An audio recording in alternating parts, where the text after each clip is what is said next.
வணக்கம்.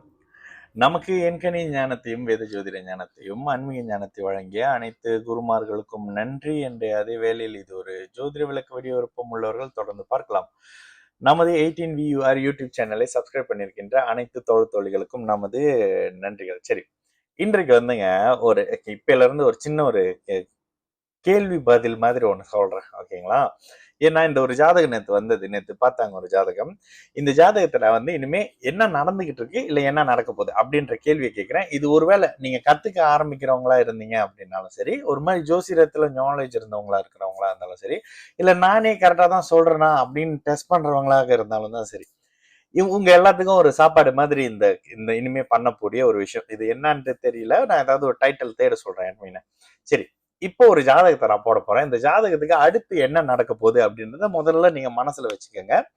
அதுக்கு பிறகு அது என்னவா ஆகும் அப்படின்றது என்னோட அறிவுக்கு ஏற்ற மாதிரி எனக்கு புரிஞ்ச மாதிரி உங்களுக்கு எக்ஸ்பிளைன் பண்றேன். நேரடியா ஜாதகத்துக்கு வந்துடலாம். இந்த ஜாதகத்துல வருஷத்தை நான் மென்ஷன் பண்ணுவேன், டேட்டை மட்டும் ஹைட் பண்ணிக்கிறேன். ஓகேங்களா? டேட்டா ஹைட் பண்ணிக்கிறேன். மகர லக்னம், மகர லக்னம் ஆகி 6ஆம் இடத்தில் ராகு, சிம்ம ராசி, மக நட்சத்திரம், 9ஆம் இடத்துல சூரியன், புதன், சுக்கிரன், 10ஆம் இடத்துல சனி உச்சமாகி இவரோட சேர்ந்திருக்கிறாரு. 2 கிரகம் உச்சம் ஜாதகத்துல. சனி உச்சமாகி குருவோட சேர்ந்திருக்கிறாரு. 11ல செவ்வாய், 12ல கேதுங்க. இதுதாங்க ஜாதகம். பிறக்கும் போது தசா இருப்பு கேது தசை 1 வருடம் 9 நாட்கள், ஒரு வருடம் 9 மாதம் 13 நாட்கள். இப்ப நடந்துகிட்டு இருக்கக்கூடிய தசை அப்படின்னு பாத்தீங்கன்னா செவ்வாய் தசையில புதன் புத்தி நடந்துட்டு இருக்கு. அடுத்து செவ்வாய் தசையில கேது புத்தி நடக்க போகுது ஜனவரியில. ஓகேங்களா? இதுதான் ஜாதகம். ஓகே, பார்க்கும் போதே உங்களுக்கு ஒரு அளவுக்கு கெஸ் பண்ணி பாருங்க. இப்ப எனக்கு கேட்டீங்கன்னா ஒரு ஜாதக கட்டத்தை காட்டிட்டு அதுக்கு பிறகு தசாபுத்தி அமைப்பு சொன்னீங்கன்னா நான் ஒரு அளவுக்கு அடுத்து என்ன நடக்க போகுது அப்படின்றத கெஸ் பண்ணிடுவேன். இப்போ செவ்வாய் தசையில கேது புத்தி, செவ்வாய் தசையில கேது புத்தி ஜனவரி 1ஆம் தேதியில இருந்து நடக்க போகுது. செவ்வாய் தசையில சுக்கிரன் புத்தி 2025 6ஆம் மாதத்துல இருந்து நடக்க போகுதுங்க இந்த ஜாதகத்துல. ஓகேங்களா? மறுபடியும் நீங்க மேல போய் பாருங்க. சுக்கிரன் நீச்சபங்க ராஜயோக அமைப்புகள்ல இருக்காரு. என்ன நடக்கும் அப்படின்றத மனசுல வச்சுக்கோங்க. ஓகேங்களா? மனசுல இது தப்பா இருந்தா கூட பரவாயில்ல, நீங்க கமெண்ட் போடலன்னா கூட பரவாயில்ல. இது உங்களுக்காக, உங்களை அப்படி ஏதாவது ஒண்ணு பண்ணணும்ல அடுத்த கட்டமா, அந்த மாதிரி உங்களுக்கு என்ன கெஸ் பண்றீங்க அதை பார்த்துட்டு அப்படின்னு. அஷ்டம சனி வந்துருச்சு, நீங்க அழகா கெஸ் பண்ணிடலாம் அந்த விஷயம் என்ன நடக்கும் அப்படின்ற மாதிரி விஷயம் இருக்கும். சரி, இப்பொழுது என்ன நடந்துகிட்டு இருக்கு? முதலாவது விஷயம், இவர் ஒழுக்கமானவர். ஓகேங்களா? 100% ஒழுக்கமானவர். இப்ப நடந்துட்டு இருக்கிறது அவருக்கு செவ்வாய் தசை. செவ்வாய் முடிஞ்சு அடுத்ததாக வரக்கூடியது அவருக்கு ராகு தசை. ஓகேங்களா? ராகு தசையோட அமைப்புகள்லயும் அவர் மலேசியால பிறந்தவர்ல, ஒரு தமிழ்நாட்டுல பிறந்தவர். சரிங்களா? இவருக்கு என்ன நடக்க போகுது? ரொம்ப சிம்பிளா ஒரு கேள்வி. 13 அக்டோபர் 1982 இவருடைய ஒழுக்கம். சுக்கிரன் நீச்சபங்க ராஜயோக அமைப்புகள்ல இருந்தாலும் இவர் ஒழுக்கமானவர். ஓகேங்களா? டவுட் எல்லாம் இல்ல. சனியும் குருவும் கிட்டத்தட்ட ஒரு 20 டிகிரியில சேர்ந்திருக்கிறாங்க. ஓகேங்களா? இந்த இடத்துல சனி உச்சமாக இருக்கிறாரு, லக்னாதிபதி 10ஆம் இடத்துல உச்சமாக இருக்கிறார் அப்படின்ற அமைப்புகள்ல இவர் சுத்தமான ஆன்மீகவாதி. ஓகேங்களா?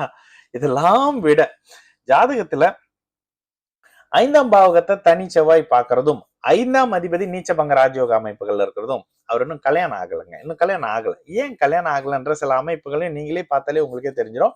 ஒரு மாதிரியான தன்மை. ராசிக்கு லக்னத்துக்கு 5ஆம் இடத்தை இவரு பார்க்கறதும், ராசிக்கு 5ஆம் இடம் ஒரு மாதிரி ராகு கேது அமைப்புகள்ல இருக்கிறதும், சுக்கிரன் காமத்துக்கான சுக்கிரன் இங்க நீச்ச அமைப்புகள்ல இருந்து நீச்ச பங்க அமைப்புகள்ல இருக்காருன்னு சொல்லிடலாம். இந்த இடத்துல சுக்கிரன் நீச்ச பங்கம் தான்.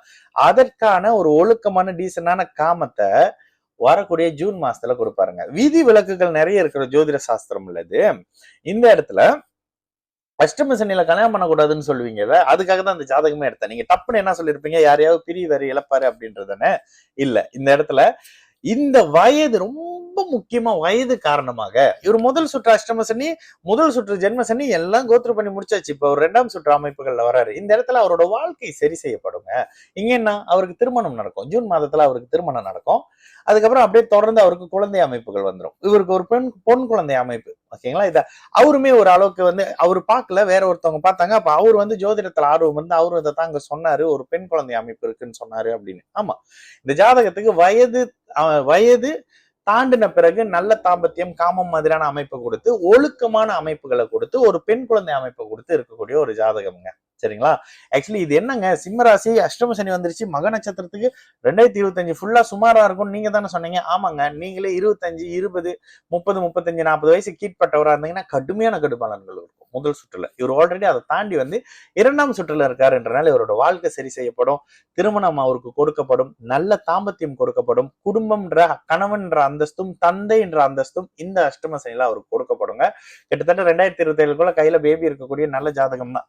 2027 பாத்தீங்கன்னா ஆமா, குரு பார்த்த ராகு, சாரி, குருவோட வீட்டுல இருக்கக்கூடிய ராகு அப்படின்ற அமைப்புகள்ல இந்த இடத்துல நல்ல குடும்பம், குழந்தைகள், நல்ல வாழ்க்கை அப்படின்ற மாதிரி நிறைய அமைப்புகள். 2ஆம் இடத்த குரு பாக்குறாருல, குடும்பம் அமையணும்ல, 2ஆம் அதிபதி உச்சம் இல்ல, இந்த தன்மையில தாமதமாக குடும்பம் அமையக்கூடிய ஒரு நல்ல ஜாதகங்க, நல்லாவே இருக்கக்கூடிய ஜாதகம் அப்படின்னே சொல்லிடலாம். சரிங்களா? ரொம்ப நாள் வீடியோ போடுறதுல அப்படியே ஒரு லேக் ஆகி போச்சு, கொஞ்சம் வேலை, பிஸி, வெக்கேஷன் அப்படின்னு. இனிமே தொடர்ந்து வீடியோக்கள் செய்யறோம், கொஞ்சம் வீடியோக்கள் போடுறோம். சரிங்களா? நல்லது நடக்கும், எல்லோரும் நல்லா இருப்போம். வணக்கம்.